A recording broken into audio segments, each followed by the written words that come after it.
Good afternoon. Welcome to Lehigh College of Business Donald M. Gruhn Class of 49 Distinguished Finance Speaker Series. My name is Nathan Urban. I'm the Provost and Senior Vice President for Academic Affairs here at Lehigh University. On behalf of President Joseph Helbley and Lehigh Business, it's my pleasure to welcome trustees, faculty, staff, students, and members of the broader community. And a special welcome to our guest, Carter Lyons, as well as to our moderator, McKay Price. Mr. Lyons is co-CEO of Two Sigma Investments and a class of 1997 finance alum. The college is pleased to bring nationally and internationally recognized thought leaders, such as Mr. Lyons, to our campus to address important business topics of the day through the Gruhn Lecture Series.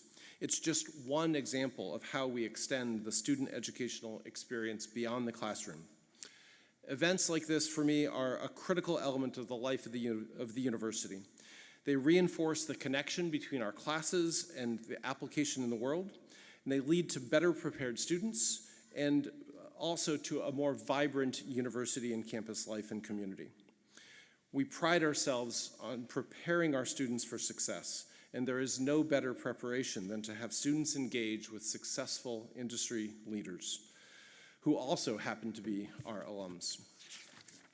Today wouldn't have happened without the support of Don and Judy Gruhn. Sadly, Don, a proud member of the Lehigh class of 1949, passed away this last year. Don and Judy have created a powerful legacy of engagement and philanthropy at Lehigh. The Gruhn's generosity has been diverse and far-reaching, benefiting this speaker series, which was established in 2008, but extending further with an endowed scholarship for students in finance and support for Lehigh Athletics, the Lehigh Fund, Zollner Arts Center, Mustard and Cheese Drama Society, Department of Journalism and Communication, the Brown and White newspaper, among others. This list could be extended further because the Gruhns are true friends of Lehigh. Sadly, Judy couldn't be with us here tonight, but we're grateful for their support and this opportunity to welcome another world-class thought leader to Lehigh. So I'd like to invite Manoj Malhotra, the Kevin and Lisa Clayton Dean of the College of Business, to the podium to introduce Mr. Lyons.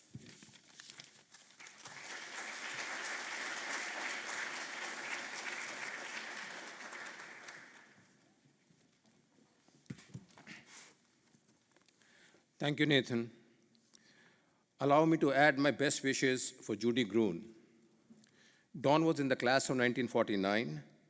He was an accomplished financier, extraordinarily generous alumnus, who made no secret of his passion for Lehigh University.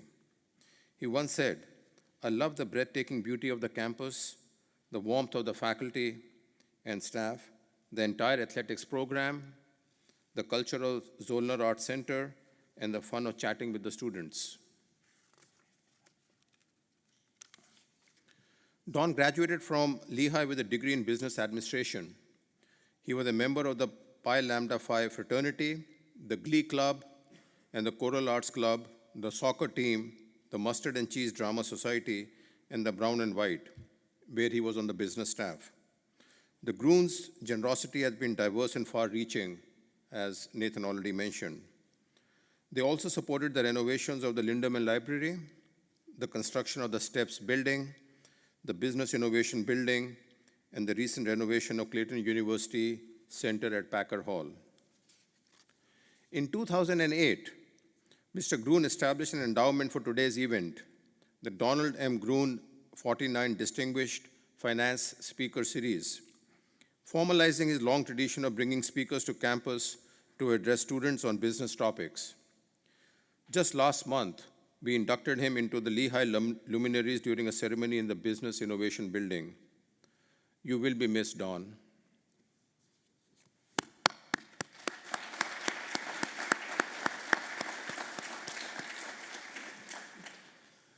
Let's welcome our speaker and our moderator, Carter Lyons and McKay Price, to the stage.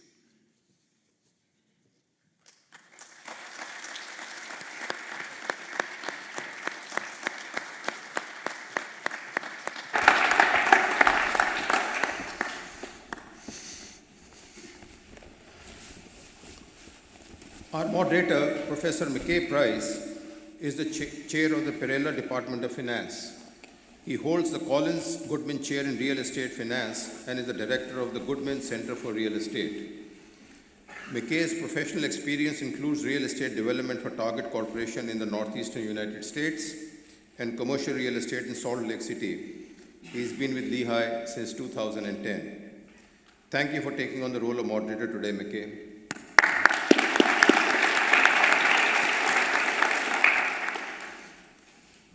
Our guest today is Carter Lyons. Carter is a member of the class of 1907, graduating with a finance major. He is co-CEO of Two Sigma Investment Management, a hedge fund headquartered in New York City. It uses a variety of technological methods, including AI, machine learning, and distributed computing for its trading strategies. They like to say they bring the science to finance. He was formerly Two Sigma's Chief Business Officer, where he focused on client relationships, delivering new products and solutions, and nurturing new partnerships. He is also chairman of WEN, Two Sigma Software as a Service portfolio analytics platform used by asset owners, asset managers, and advisors.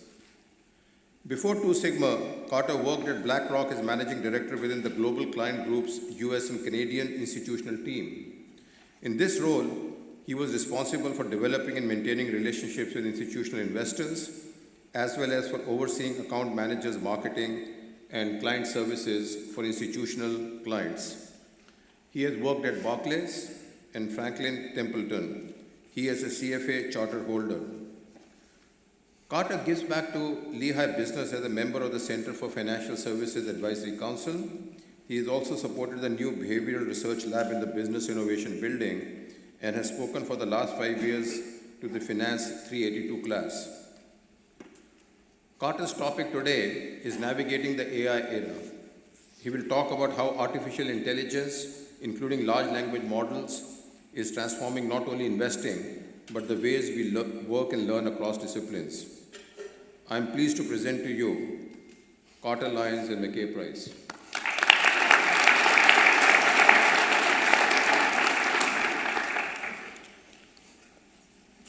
Welcome. Oh, these things are on, they're pretty loud.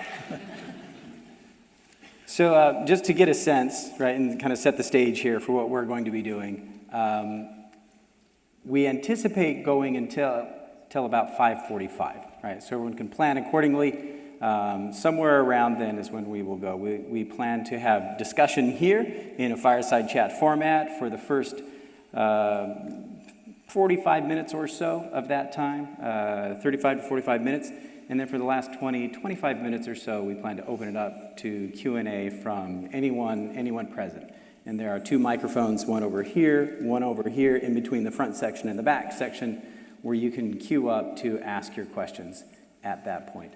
And then just to give our guest, Carter, a sense of who is here, something I like to do is ask, how many of you, by show of hands, are undergraduate students in your first year? Okay, how many of you are in your second or sophomore year? And juniors? And seniors? I guess the seniors feel like they're pretty much baked. We'll have to fit this model later. I'm very impressed at the first year's attendance. Absolutely. Now, not to leave out graduate students? Front row. There we go. Okay. Their eyesight's not as good, so they have. Undergrads, that's how it's done, folks. Right? That's how it's done. So good to you. Good for you guys. All right. So let's start at Lehigh in terms of our conversation. What drew you to Lehigh and finance as a major? And did you ever think you'd end up where you are? I wish I had a great story of what drew me here. My grandfather went here. My mother was raised here in Bethlehem, so Lehigh was always on my radar screen.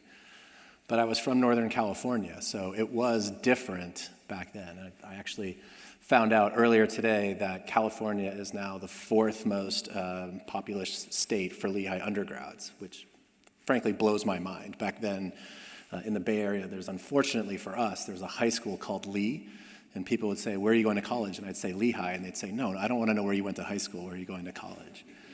But my idea of college was exactly Lehigh.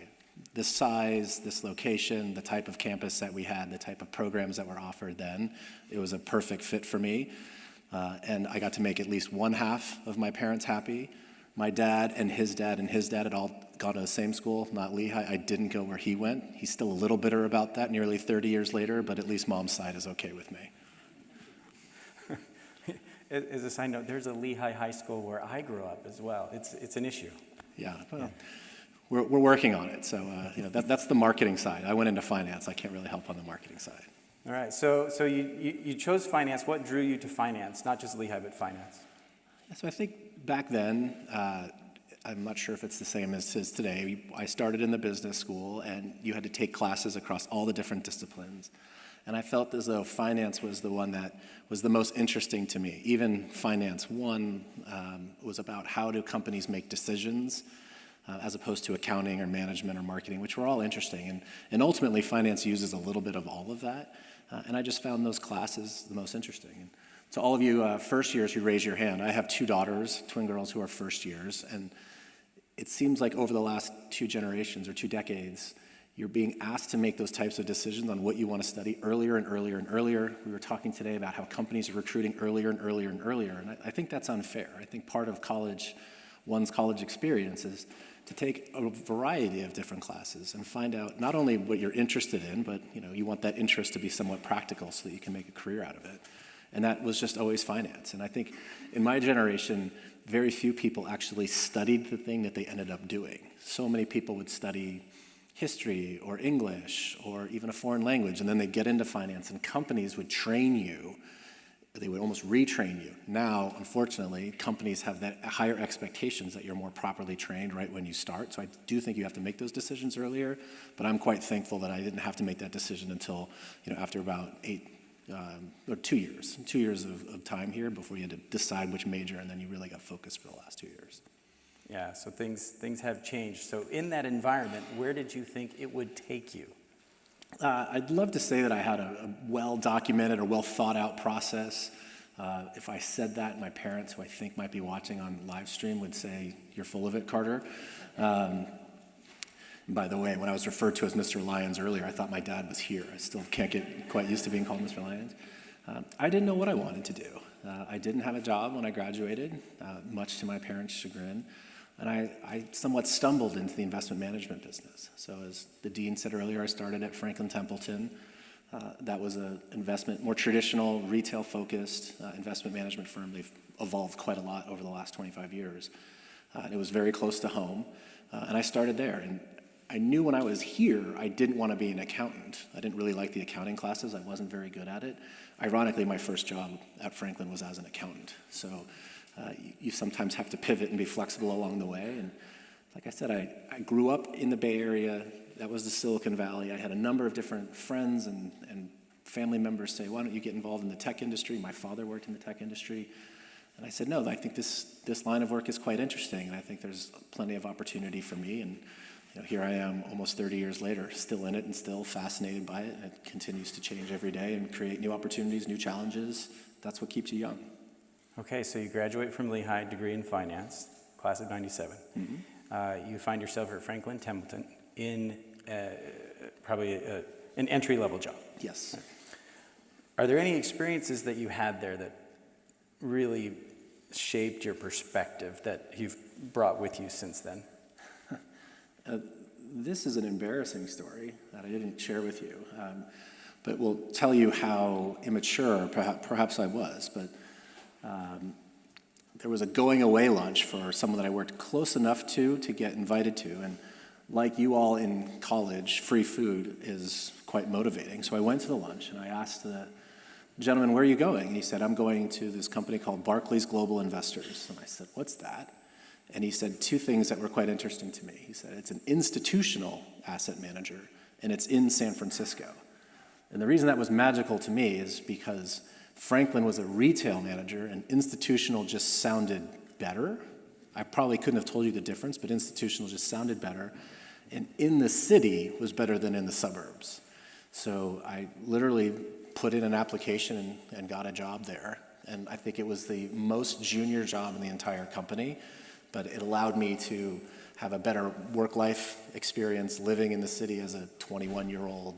And ultimately, institutional asset management has been very good to me. So it was not a well-thought-out decision. Like I said before, back in those days, perhaps we acted on instinct a little bit more than we should. It was not a data-driven decision, which I've made my career out of doing, but it turned out to be the best decision I ever made. Okay, and fast forward 2.5 decades, and you're now the co-CEO of Two Sigma. Mm-hmm. So I'm sure you'll be able to, as we talk, backfill some of the details into how you ended up being the co-CEO of Two Sigma. But for those who are unfamiliar, how would you describe your firm? How would you describe Two Sigma? What does it do? The easiest way to describe Two Sigma is actually to forget about the finance angle, forget about investment management, and just say we're a technology company. So if I asked for a show of hands and I said, what industry is Google in? Most people would say they're a tech company. And I'd say, well, maybe, but what is Google actually in? They're an advertising company, right? They are looking to use all the activity you have, websites that you've been to, searches that you've done, everything, and they're trying to forecast an outcome. That forecast isn't which stocks will go up, which stocks will go down. That's what Two Sigma does. That forecast is which advertisements should we put in front of you. Right? If you got your phones out right now and Googled air tickets back to California, I guarantee you the next website you go to, all the ads are going to be for United from Newark to SFO or from ABE to SFO. That's the same type of skill. They're taking all this data that they have, things that you've looked for, keywords in your Gmail, other sites that you visited, and they're trying to forecast an outcome. What Two Sigma does is the same thing. We try to take data that's relevant to the markets, to securities, to markets, to fixed income, and try to forecast an outcome. So it's a similar type of problem. How can we utilize data, the data science and scientific approach, use the technology to allow you to ingest all that information, come up with hypotheses, test those hypotheses, but ultimately, are you forecasting the right outcome? If Google's putting the right advertisements in front of you, you'll click on those advertisements. Those advertisers will pay them more. If we're making the right forecast, we'll pick stocks that will go up, stocks that will go down, we'll generate returns. Our investors will be happy. They'll invest more with us.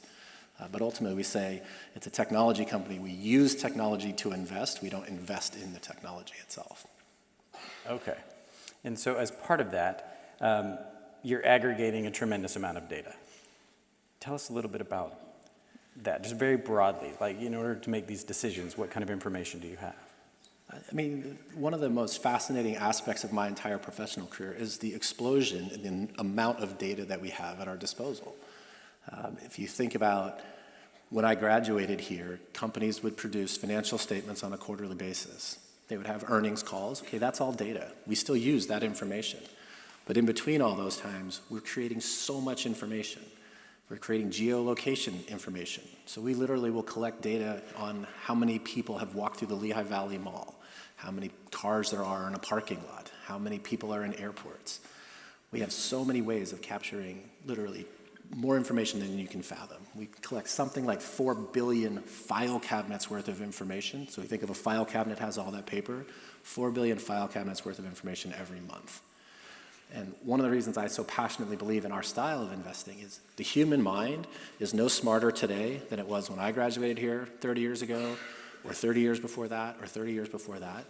But it's limited. There's only so much information that we as humans can wrap our minds around. And oh, by the way, we also get distracted, we get tired, we take breaks, we're emotional. Computers never slow down, they never stop, they don't take those breaks.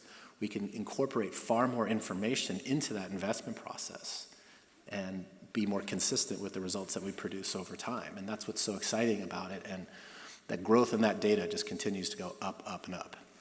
Okay, so a lot of data, one of the things that we do as researchers, right, faculty here at the university, is we take data and we essentially run a statistical analysis on that data to better understand relationships, and prediction could be a part of that.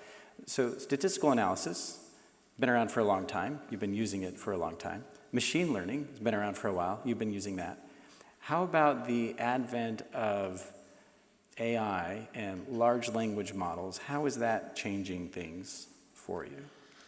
I mean, it's really changing every aspect of the investment process. So it could be from data collection.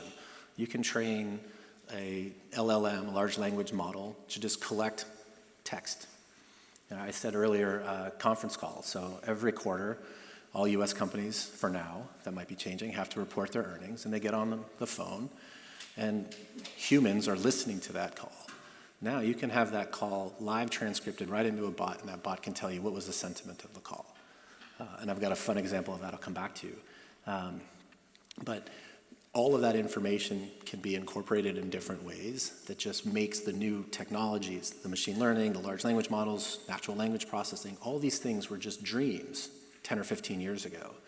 So you can have your LLMs cleanse your data. And if you're doing a research project as a professor, so much of your time is spent just making sure the data that you're using for your research is accurate. Is it accurate at the right point in time? If you're talking to a data provider, they might say, oh, this is the most accurate data in history. Well, if you're building a model that looks at the past in order to predict the future, I might not actually want the most accurate data set. I want the data set that was produced at the right point in time. So if you're a company, I'll pick on IBM for no particular reason. If IBM has restated their earnings, 3 quarters, 4 years ago, and you go out and buy earnings data today, you'll get the restated earnings, but that's not what you would have traded on in the past. So we have a huge amount of humans who go back in and make sure everything's time-stamped correctly because it's very particular. LLMs might take that research paper that someone in the finance department here writes, they produce, we'll have it read, summarized, not just summarized in bullet points, this is what it's about, but also prioritized. And then our own research will say, okay, that's an interesting idea that was produced on campus. Can we recreate that hypothesis ourselves? And more often than not, professors or other academic institutions are using data. Maybe they're using monthly data, or quarterly data. Well, what if we have tick data, or every 5 minutes? Can we actually get better results using someone else's idea? And we can have that read, coded up, tested in a matter of hours. And then we get to use the very powerful brain power of other people. And things like LLMs just allow that whole process to happen so much faster and more efficiently than they ever could before. All right, now I'm mindful that the students come from a wide variety of backgrounds and majors, so we'd better define maybe tick data you mentioned, just make sure we have the terminology.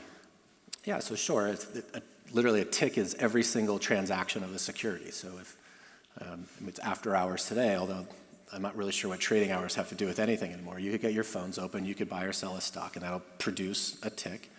And we have every single tick of every single security in all the nearly 30 countries that trade, because we also need to understand how all of our trades move the prices. So if you're buying 100 shares of a large company, you're not going to move the price at all. But if you're buying 1,000 or 10,000 shares, you're going to move the price.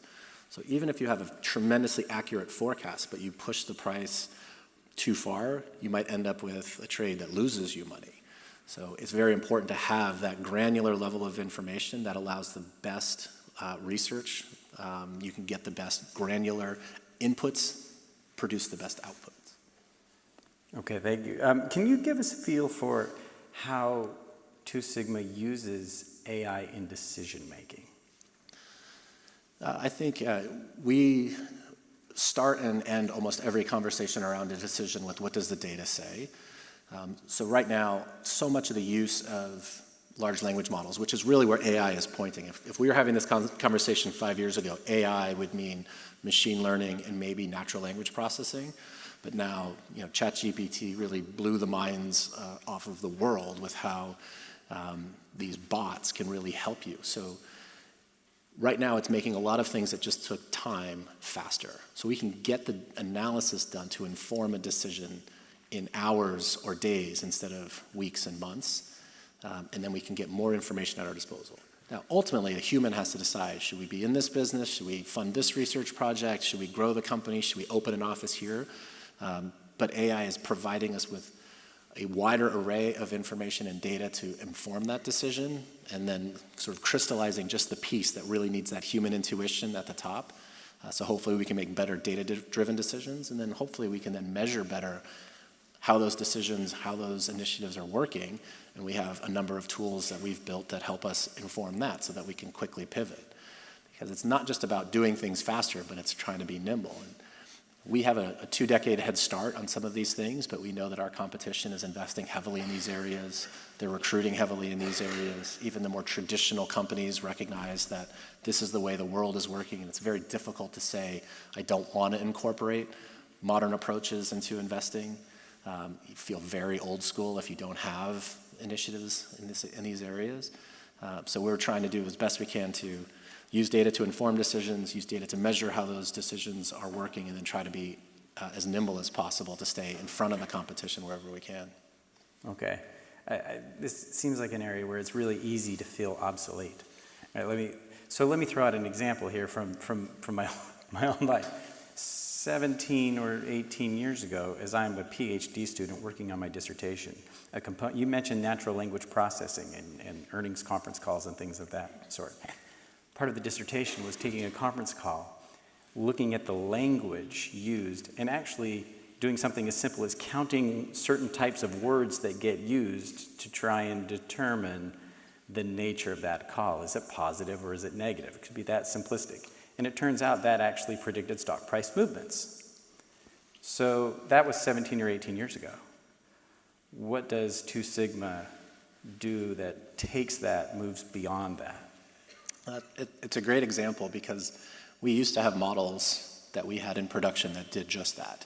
And then it became so widely studied and published that it stopped working. And that's actually great news for us because then we know we can turn those models down. When it's not so great news is when things start working a little less well. We call that decay. So if your model has an efficacy when you launch it, you know it's going to get worse over time because other people are going to trade similar effects. But sometimes just taking a step back, the computers read things literally. So a great example of conference calls is if you take all the transcripts, and we have about 500,000 of them, of earnings calls, and just put it through a simple bot and say, what one word is the most predictive of stocks going up? I ask this of our investors a lot, I ask it of our employees, and people think growth, expansion, revenue. It's not, because you're thinking like a human. The computer just says, oh, the word is congratulations. You think, oh, what's that? Well, when you have an earnings call, it usually starts with a lawyer with some caveats, and then the CEO and the CFO with business, financial results, and then some sort of qualitative assessment. And then they turn it over to the analysts, and they ask questions. And the market operates that the analysts are pleased with what they've read in advance of the call and what they've heard. They start by saying, congratulations, great quarter. The computer doesn't think of congratulations as a filler word. The humans don't even hear that word. Now, this doesn't work anymore because it's been arbitraged away. But I found that fascinating of just, how would a computer approach a problem? They do it literally. Now, there's also room for art there where humans might do things in a nuanced way that's better than what computers can do. But I've always just found that to be a fascinating example of something that flies right over the head of a human and was a great source of return for places like us for many years. Okay, fantastic. So let's move beyond investing here. So how do you see AI changing the way we work, the way we learn across industries, just very, very broadly? Yeah, I think it's changed a lot. We were, just gathered behind the stage here, just talking about how it's changed. And ChatGPT really was quite a breakthrough. I mean, the term large language model had been used, but you had to be, kind of a geek to really have known what that was in 2019, 2018. And when that first came out, it really was eye-opening. And I think for now, it does make some of the more laborious work easier. It doesn't mean it replaces it, but it can make it faster. And I think when it first came out, companies and certainly academic institutions had more of a protectionist mindset of, no, we can't do that. And I mean, I remember being here on campus in the early part of 2022 and talking to some professors about it, and they said, we might go back to blue books. And for those of you, who are a little bit older in the audience might remember that, and I had to describe to my kids, like, no, you literally had these little notebooks and you took them out and you had to write long-form answers, sometimes to prompts. We didn't call them prompts back then. It was just questions that maybe you or someone like you put on a board. And you'd look up into the auditorium and you'd see people massaging their hands, because if you write one paragraph worth, your hand starts getting cramped up. And I said, okay, I understand that, but that reminded me of the internet. So I was here, I graduated in 97. the summer before I got here, which would have been the summer of '93, they were very proud of having wired up the whole campus so you could get email in your room. I was one of the only ones on my freshman hall who had a computer, so that you used to have to go into computer labs. I mean, all that stuff is just so cutely antiquated.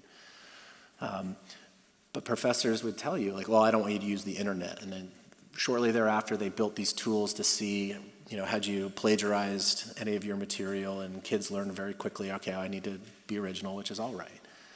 And I think the first reaction to things like ChatGPT was a reluctance to accept change. And I think even this summer, when I met with our interns versus last summer, now it's part of how they learn. It's the expectation that it's a tool. So maybe when I was first here, spreadsheets were a tool. And my first class was Management 1, and we were taught, and this will date me again, was Lotus 1, 2, 3. It wasn't even Excel. Now, I would never think that you're cheating by using a spreadsheet to build a financial analysis or any analysis. I would think you're crazy if you didn't.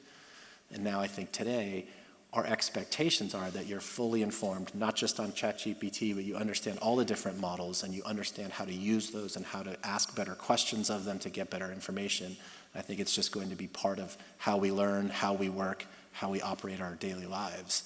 And we all have to figure out what that means, but it's certainly here to stay. And I think you'll be a Luddite very quickly if you are reluctant to accept that as a fact and to incorporate it into how you work, how you learn, how you live. So how does one know when to trust the answers that they're given by AI? What's the old expression, trust but verify? I think, hallucinations are real.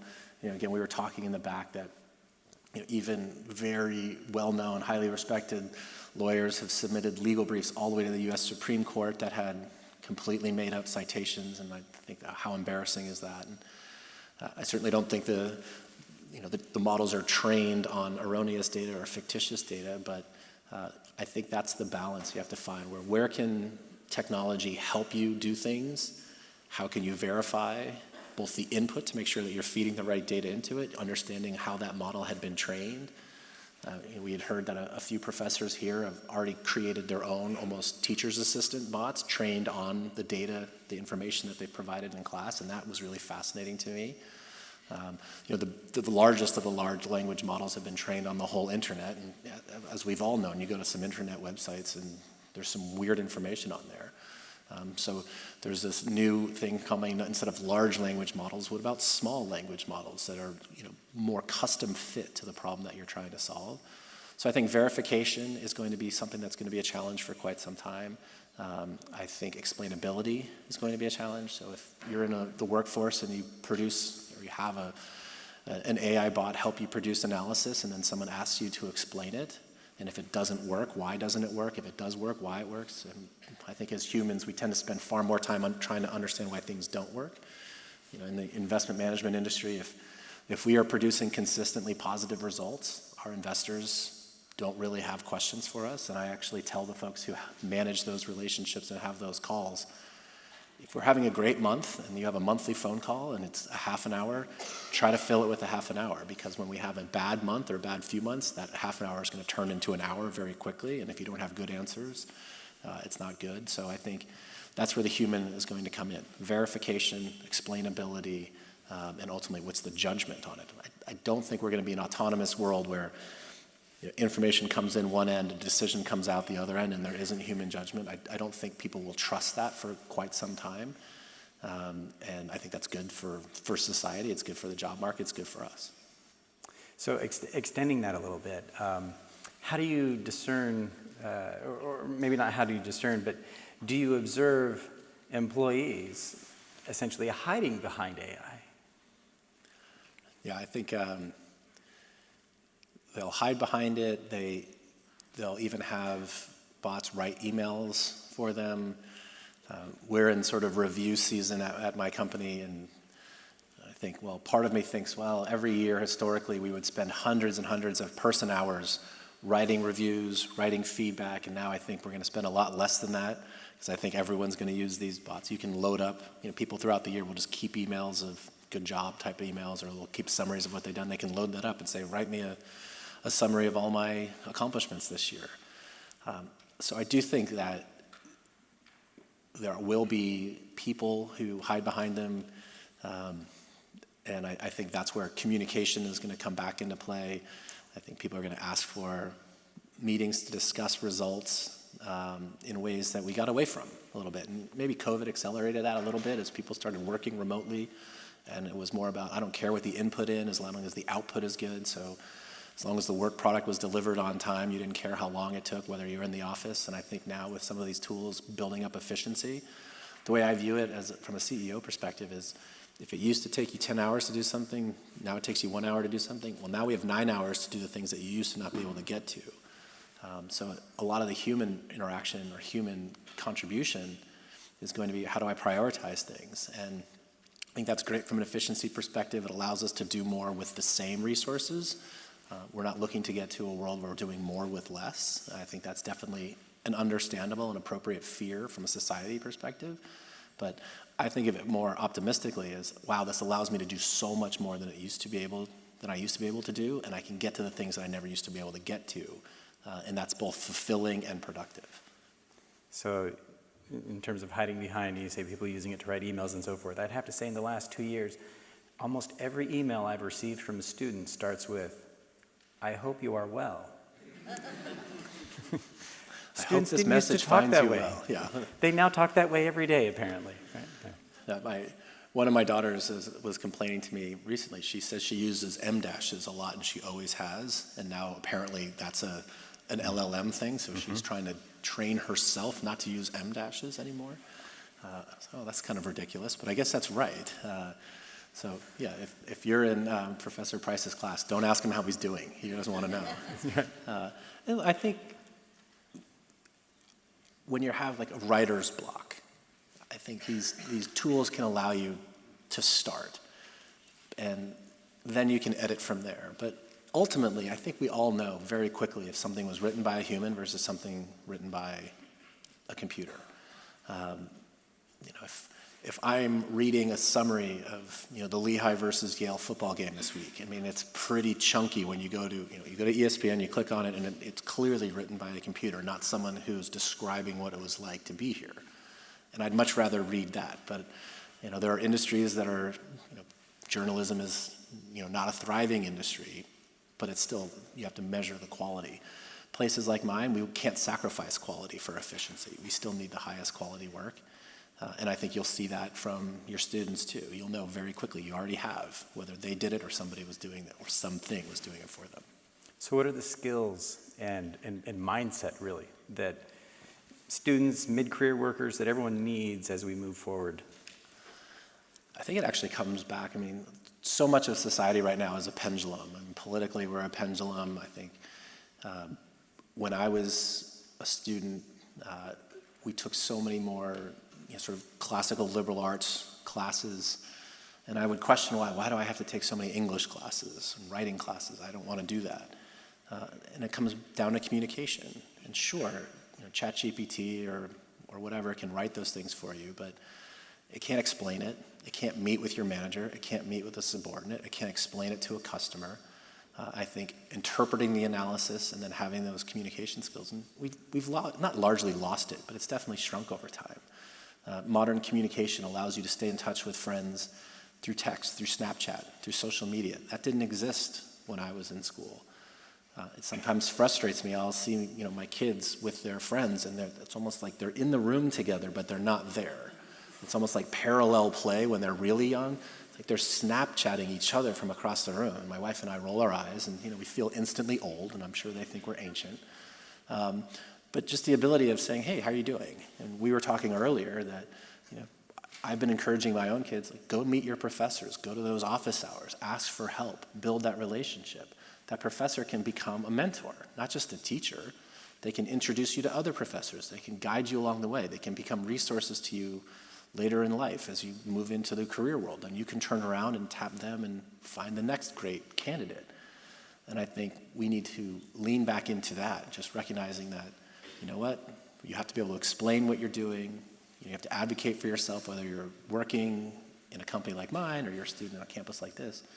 And we've gotten away from that. So that allows us time to make an introverted kid like me into an extrovert. I mean, that's difficult. You can't just do that overnight. But I do think communicating, explanations, relationship building, that still drives so much of the business world. And it's important skills that sometimes can be trained in the classroom, sometimes it just takes experience, but you absolutely need to have them, almost regardless of what type of work you decide to do. So what about, how do you view a student really working hard to develop the technical skills versus maybe focusing on humanities and liberal arts and things of that sort? I think there's roles for both. And when I was here, the first time I taught the seminar class was back in 2019, and I was telling finance majors, you should take computer science classes. I felt as though, and felt fairly passionately back then, that just being good technically, understanding the various financial statements, understanding how to use Excel, that wasn't enough. You needed to be more proficient in Python or R or whatever computer language of the day. I'm far less passionate about that today because you can have that done for you much more than you used to. That doesn't mean you don't need it, but I had lunch with some students today, and I made a couple of them stop when they said that one of them was majoring, I think it was in finance, and a dual major in English and poetry. I was like, oh, tell me more about that. And he said quickly, it's like, I thought it would help me communicate in a creative way. One said he was minoring in philosophy. And I was like, oh, tell me more about that. And it literally caught my attention as a differentiator of saying, okay, you're not just learning the technical skills to be a great entry-level analyst. You're learning other skills that might be interesting. I mean, if you think about almost any industry, whether it's investment banking, audit, finance, we used to hire people to do the technical skills. But who are the senior people? If you're a senior investment banker, you're not putting together the model. You're sitting in a boardroom advising a board or a CEO on what they should do. You should buy this company. You should divest this business. An auditor, you're not going through and actually auditing the books anymore. If you're a partner at a Big Four auditing type firm, you're out winning business. That's relationship building. So you need to have the technical foundation. You need to have the academic skills that translates into the workforce.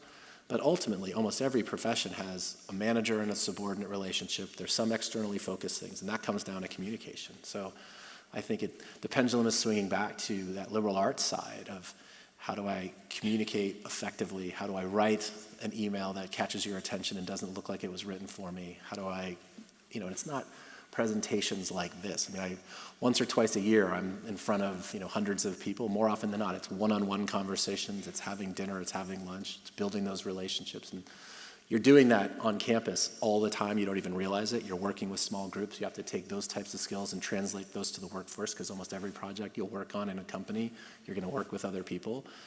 But understanding how to collaborate, how to build that camaraderie, that teamwork, and then communicate the results, those can't be automated away.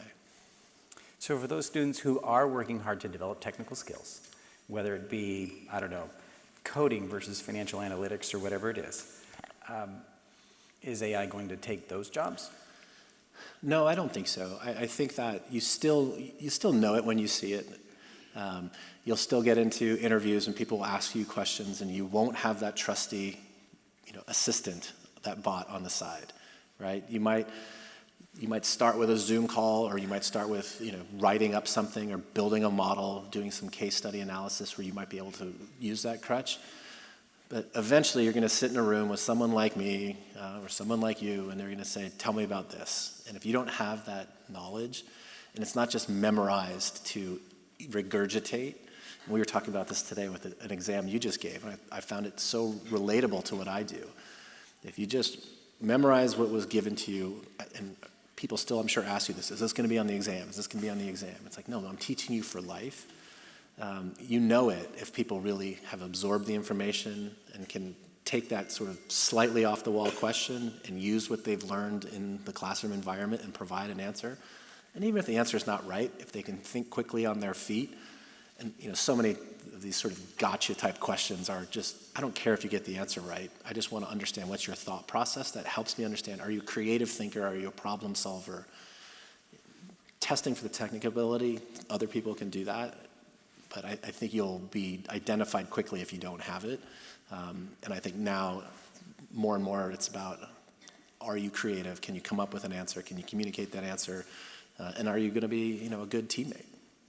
So in terms of evaluating employees throughout your organization, how important is it that they get it right versus you see their thought process and the dynamic process that they go through? I think we think of ourselves first and foremost as an innovation engine that's driven by research. And one of the statistics that we use is if you're a professional baseball player and you're right 30% of the time, that means I know there's more advanced metrics in baseball. I don't want to go down that rabbit hole, but if you have a 300 batting average and you do it over a long enough period of time, not only are you going to make a fantastic living, you'll probably go to the Hall of Fame. You're literally the top 1% of all people who've ever played that sport professionally, not even in society. There's very few jobs where you'll be successful 30% of the time. In our research process, we say if you're 30%, you're doing fantastic. 20% is totally fine. 10% is fine. We have to fail. And otherwise, you're not pushing the envelope and trying to be innovative. So we don't have the right answer, but we know if we're making progress. And that's another way of human judgment. Right? If you're just waiting for the answer, for us, it's producing a model that in live production generates positive returns. That's our holy grail. That's how we make money. That's how our investors make money.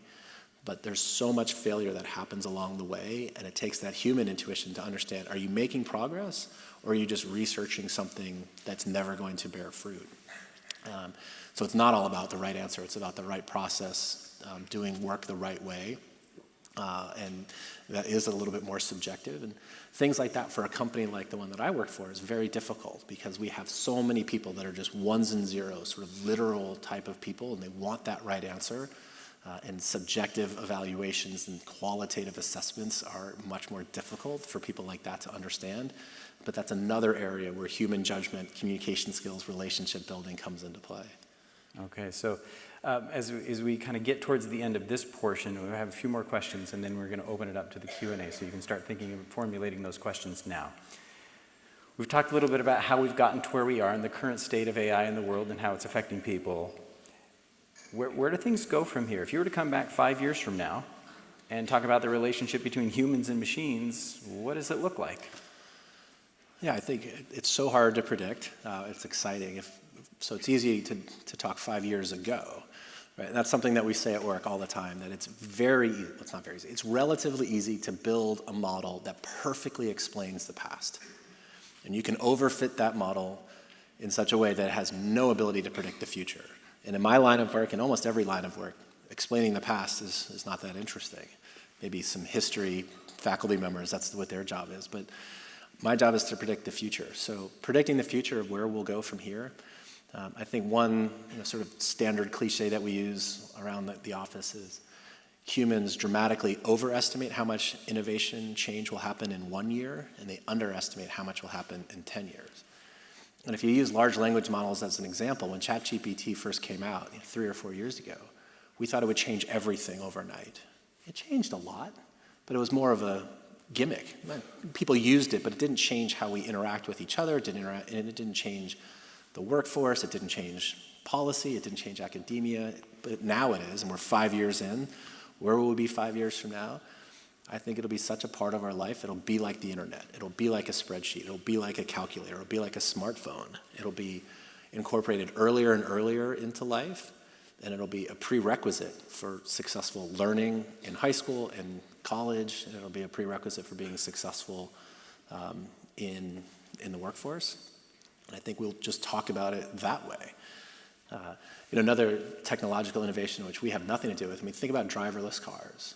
We talked about driverless cars for decades. I never actually thought it would happen.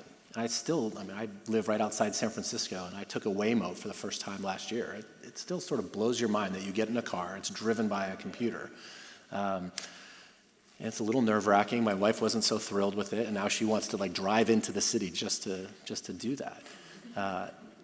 But we're going to come to a point, and back to explainability.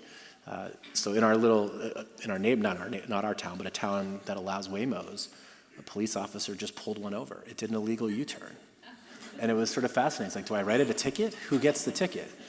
And eventually you're going to test a lot of these things of, okay, what happens when it causes that accident? Who's liable? So then you're going to have the legal profession all over you. You're going to have the insurance industry all over you. So you have this change, and there's going to be a lot of forces that are reluctant to change, some for good reasons, some for not. So I imagine in 5 years' time, we'll be talking about AI in a different way. There will be some new innovation, like LLMs push natural language processing to the side, machine learning a little bit to the side. We'll talk about something new that we haven't even thought of. And it'll be exciting, a little bit scary, but the things that are exciting and a little bit scary today will be much more commonplace and be much more part of our daily lives, and we'll think, well, that wasn't so bad. Okay, so final question here, before opening it up to all of your questions. What advice would you give your 18 to 21-year-old self, sitting right up here? Go to class. For you first year folks, I'm just saying, like, a nice October day here in Bethlehem is beautiful. Walking down that hill is not so bad. It's not as easy in February to walk down that hill. But all kidding aside, build those relationships. Build relationships, not just friends. Obviously part of college experience is building relationships. And I still have a borderline comically active text thread with all of my friends from Lehigh. Many of whom were back here for the football game this last weekend. That's what made me think of that Yale anecdote. So you are building relationships for life, and that's fantastic. You can't replace that. You'll never have the same experiences again. You'll make friends and relationships later in life, but that college experience, the bond that you have is just, it's fantastic. But get outside your comfort zone. I mean, seriously, it's very impressive that you come to things like this. Listen to people. Go to talks from people outside of your discipline. Just fuel the fire to be intellectually curious for the rest of your life. When you go to interviews, whether you're graduating or undergrads for internship, it's relatively easy to identify the people who actually are intellectually curious. And those are the type of people I want to spend time with. So always be learning. It's easier when you're on campus because you're forced to go to class, but get outside that comfort zone, establish those relationships with the professors. It's just, you never get this contained atmosphere again. And I'm so jealous. I was saying earlier, I have 2 kids in school, and I ask them what classes they're taking, and I'm truly jealous. I want to take those classes. And for me, I want to take them for a pure reason. I just want to learn what they're learning.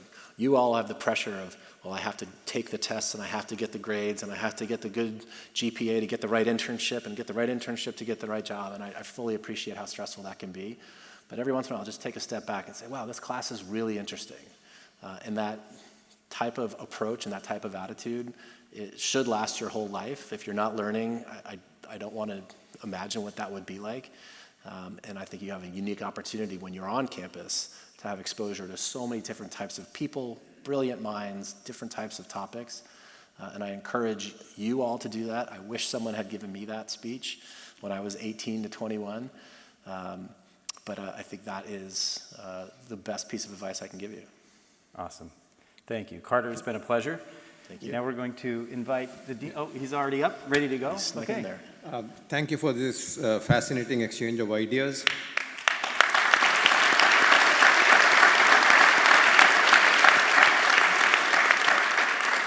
And now we are going to customize this session with respect to what you want to learn from our featured speaker. There are 2 sets of microphones there, so if you would line up, I'll alternate between the 2 microphones, and so this is your chance to kind of ask the questions. So please head over to the microphones if you have a question that you would want to ask.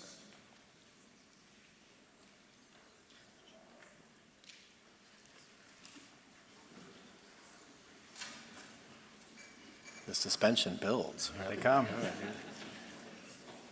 You stirred up the crowd, lining up. Hi.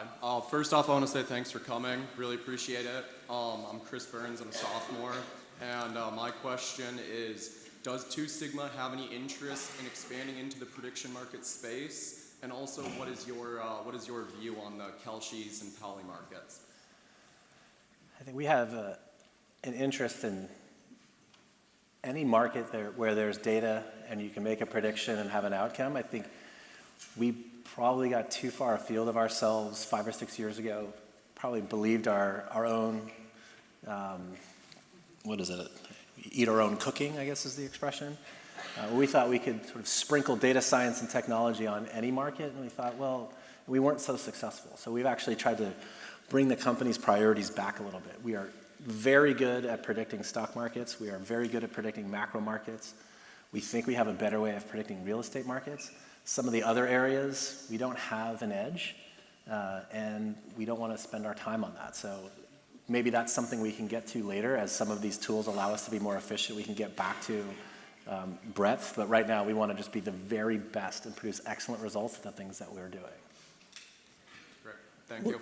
Would you introduce yourself and ask the question? Please go ahead. Hello, my name is Era. I'm class of 22, and my question is, what are some of the most imminent risks of using AI, and how is Two Sigma preparing to mitigate these risks? Yeah, I think it comes back to what we were talking earlier about the verification and explainability. So I think that in a lot of facets of our life, if you put in if you get a weird search answer out of, say, ChatGPT, you just shrug your shoulders and move on and say, that was weird.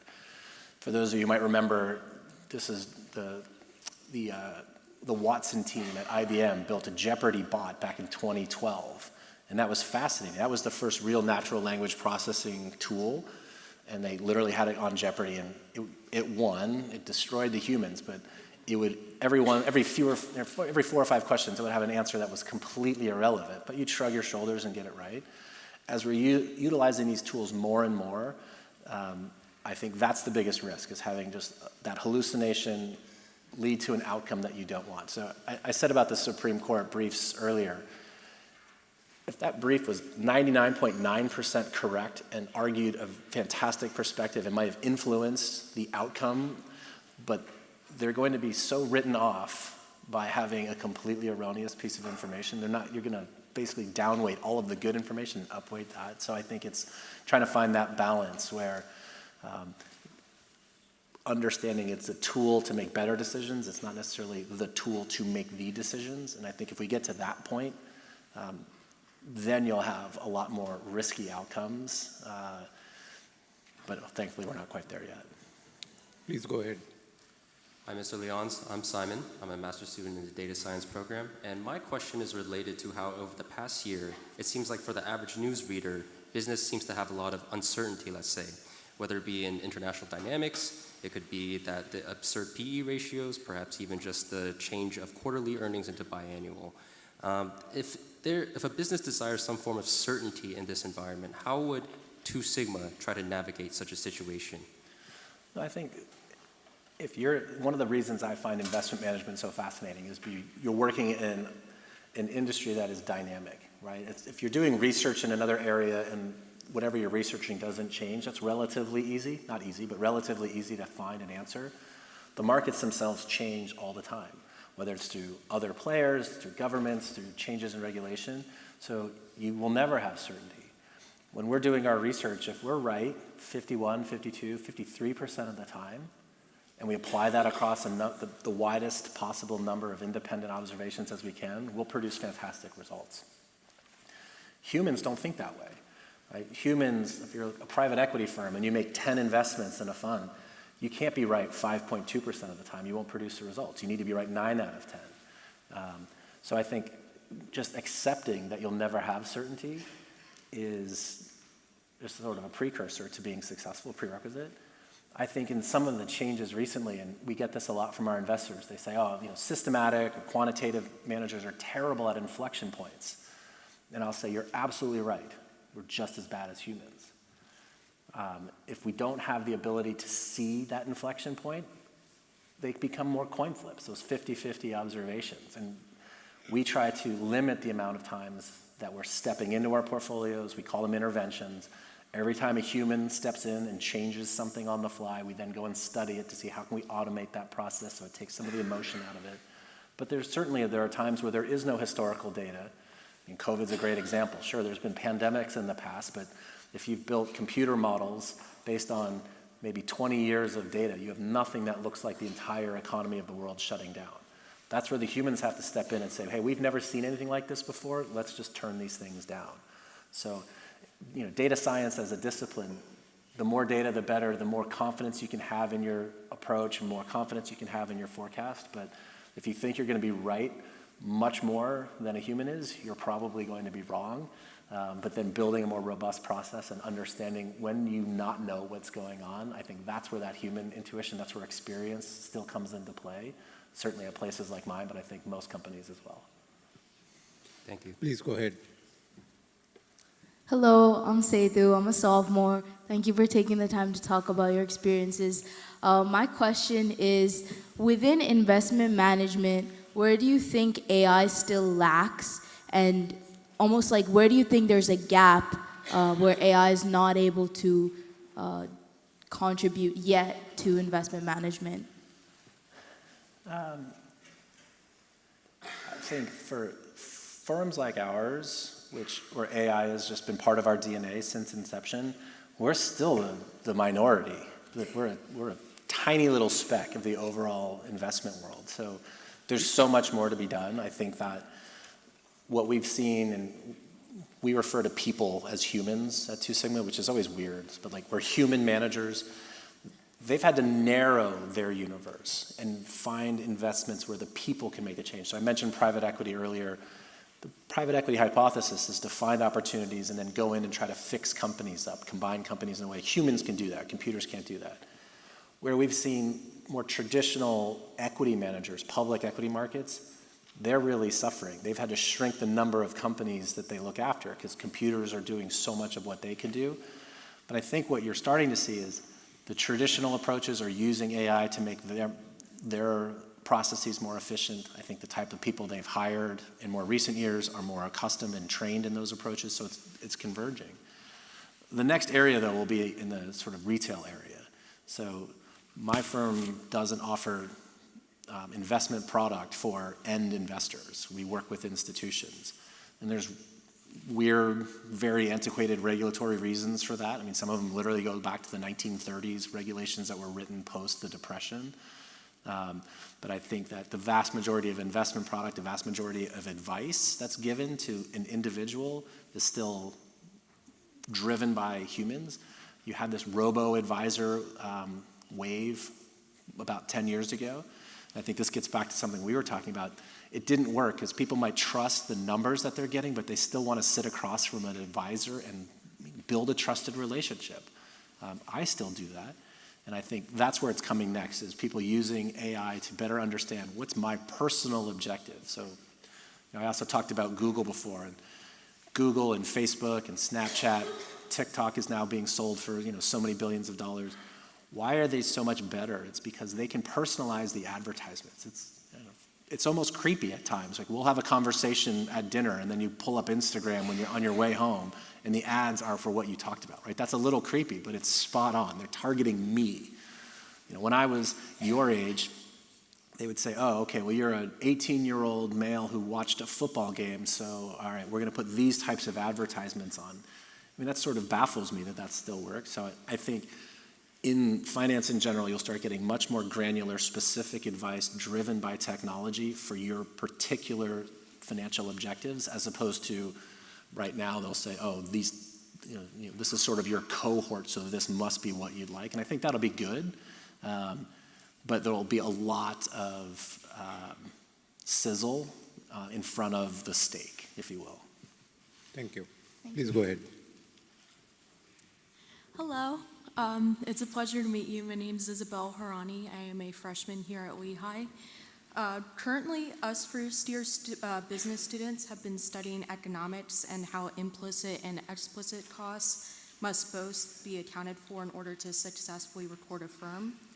Given how AI currently has a morally gray perception from the public due to its current negative effects of the environment, I was curious how you approach that current problem. Specifically, how would you manage and resolve those social and implicit costs that originate from the use of AI? We might take a long time over to talk about that. I mean, we talked a little bit earlier about the pendulum swinging. So much of our society has gotten political over time, but if 5 to 7 years ago, we and many other firms like us were making big push on what does our footprint look like. So we were measuring everything. It was called ESG, right? Environmental, social governance. That led to some of the diversity efforts. You saw a lot of this on, well, diversity of boardrooms, diversity of management teams, those are good. I believe that's true. I think diversity of thought is very important. I think to solve hard problems, you need to have diverse teams that come at things from different perspectives, whether that's your personal lived experience, your academic or professional experience. On the environmental side, I mean, that's a huge issue. I think that, right now, instead of asking the person that you're sitting with for advice, you go and ask ChatGPT, and that is going to use a whole bunch of energy, and that can't be good for the long term.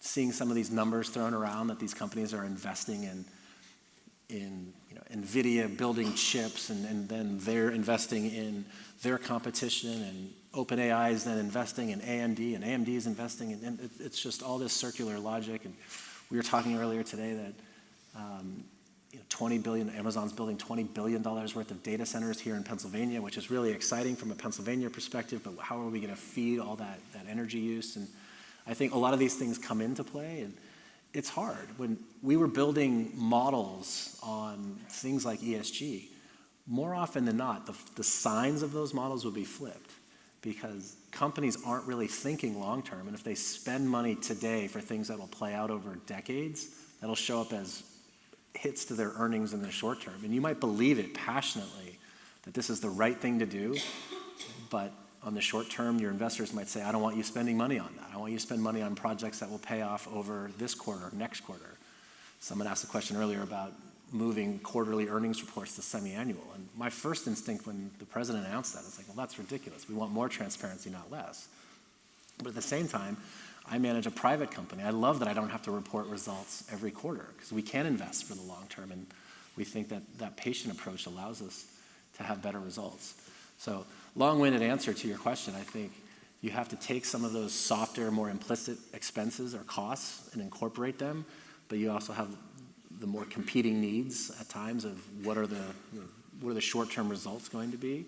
And I think that's a combination of society, academia, politicians, but certainly the business community as well. And there's no right answer, but at least you have to have that as part of the conversation that informs the decisions that you make.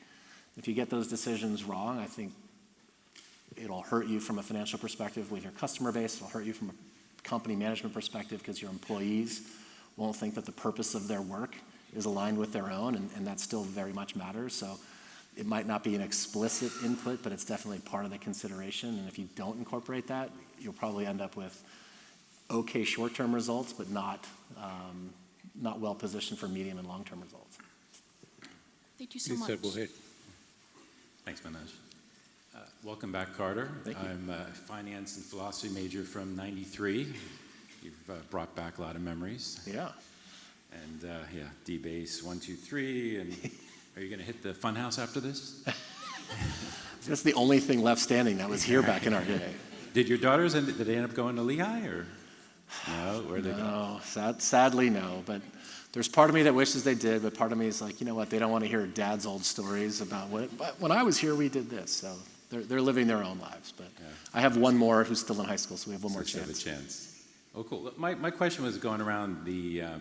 There's two things. Actually, the sophomore here asked a very good question about the growth of AI still in investment management. But I was curious, I don't know if you could mention this at all. You mentioned something about kind of like soft information, like congratulations on a call.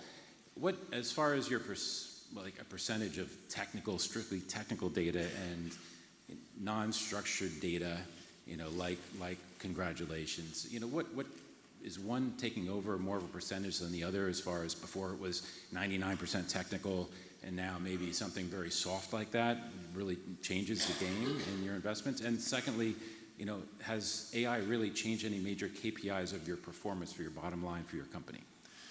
Yeah, I think that on the data side, what we consider technical data would be price, volume, volatility. Those are your three primary ones. And then on the fundamental side, it's more your financial statements. All of those have been basically the same for 30 years. And that's relatively, it's very easy to purchase, relatively easy to ingest. It's relatively clean, relatively inexpensive. We could band together and create a hedge fund tonight and have our own instance on a cloud provider, license that data. We could be up and running tomorrow. Where I'd say 99% of the growth in data over the last 15 years has been in what's commonly referred to as alternative data. And we think of that as upstream. So it's instead of waiting for a company to tell you what their sales are, it's trying to figure out how can I predict that myself. And the way humans used to do that, think of things like channel checks. You'd literally send humans out with clipboards, and I don't know if there's any economics majors or professors here. Like, we still actually calculate government inflation statistics by sending grandmothers out with clipboards and writing how much milk cost, when you can actually do that through a data approach and have it far more accurate, but I don't want to get into that. But I think all those ways of gathering information, we call that unstructured data. That's a more exciting problem because you actually have to figure out how to gather that data, how to ingest that data, how to cleanse that data. It's getting easier because so many companies realize that they might be in the business of producing widgets, but there might be a place like ours that wants to know, okay, well, what are your input costs doing, and how are you selling it? I love to say that there's a few hundred people in this room. We all have a supercomputer in our pocket. That supercomputer, an Apple iPhone costs about $1,000 today, and maybe $100 a month. It should cost $10,000, but you're providing so much information: where you've been, your purchasing history. I mean, I'm sure you all get annoyed if an app costs 99 cents, right? You're expecting apps to be free. Well, if anything is free in your life, you're not the customer, you're the product, right? Facebook is giving you free access to Instagram and to WhatsApp and to Facebook and TikTok, but they're turning around and selling all of your information to places like mine so that we can model. So I think the growth in the data has been alternatives.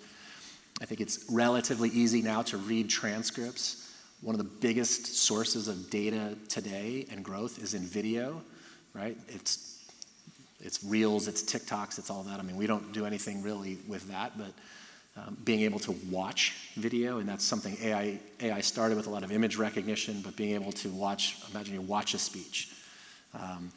You can even get crazy with it and say, all right, I'm going to train an AI bot to assess a person's eyes. Are they telling the truth or not? I've heard human managers say, I go and meet with company management because I want to stare into their eyes. From a scientific approach, I think, well, that's a ridiculous thing to say. What are you actually doing? But if you have enough instances where you can test that, could you actually train a computer to tell whether someone's lying or not?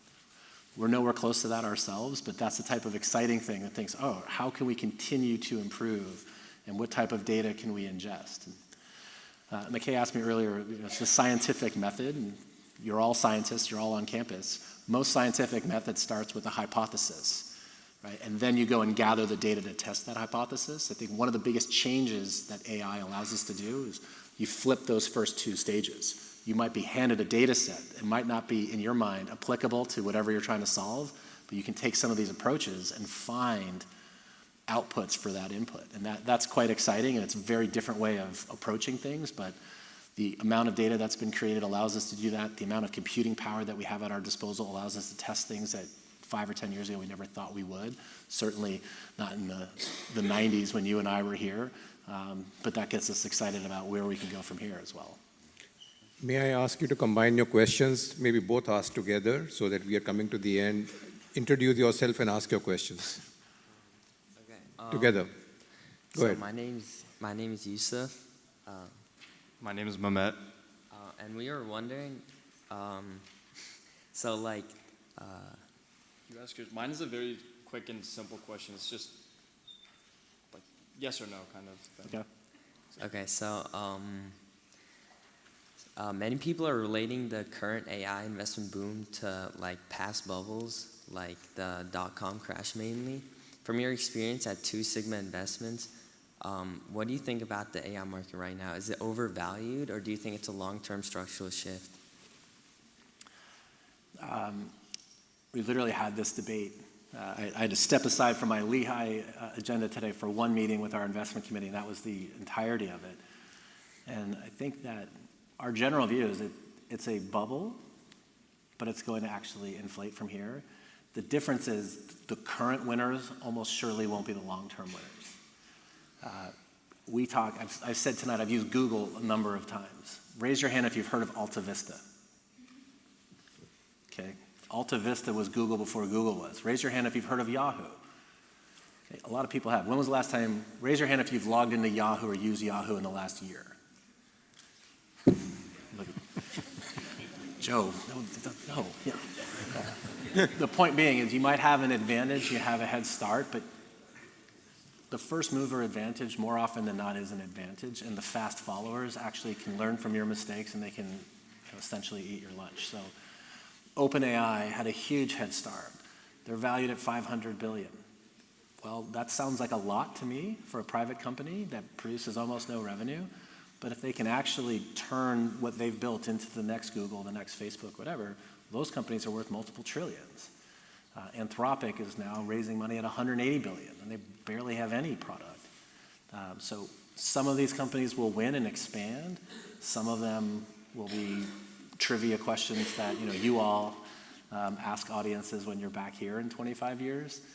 But I think what we see and how it's changing, I mean, talking about AI today is like talking about the internet 30 years ago. It's here to stay.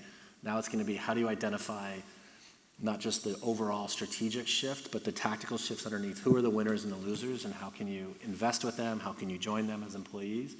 And that is still a very early part of the game. Your quick yes and no question. So I believe Warren Buffett bought into gold, and most investors are saying that this is a sign that the stock market will crash. What do you think about that? And I will take it as investment advice. No. I can't give investment advice. I'm sure I have a Two Sigma lawyer or compliance person somewhere. I mean, gold's one of the longest or oldest asset classes in the world. It's an inflation hedge. I think people look at some of the government policy on spending, taxes, tariffs, and they think inflation will probably come back, maybe not as bad as it was in 2022.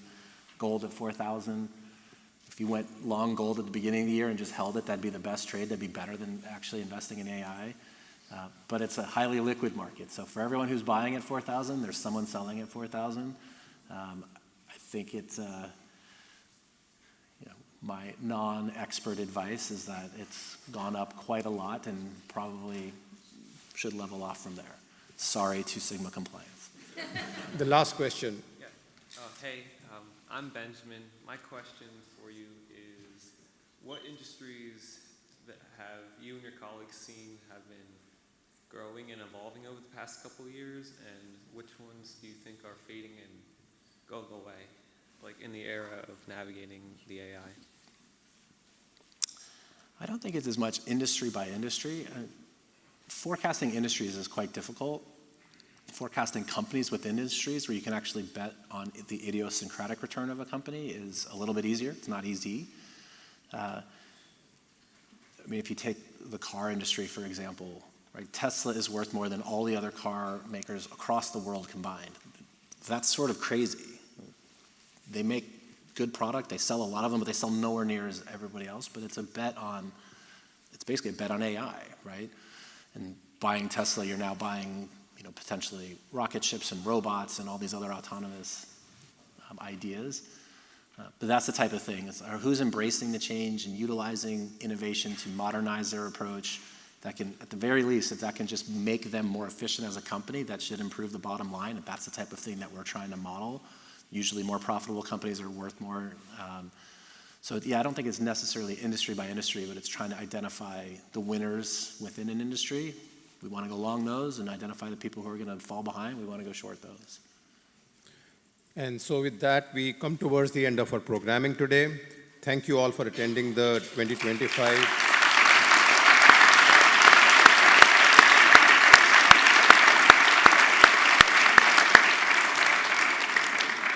A special thank you to Don and Judy Gruhn, whose continued generosity made this event possible. Thank you, McKay, for this moderating skills, and to Carter Lyons for sharing his thoughts and experience with us today.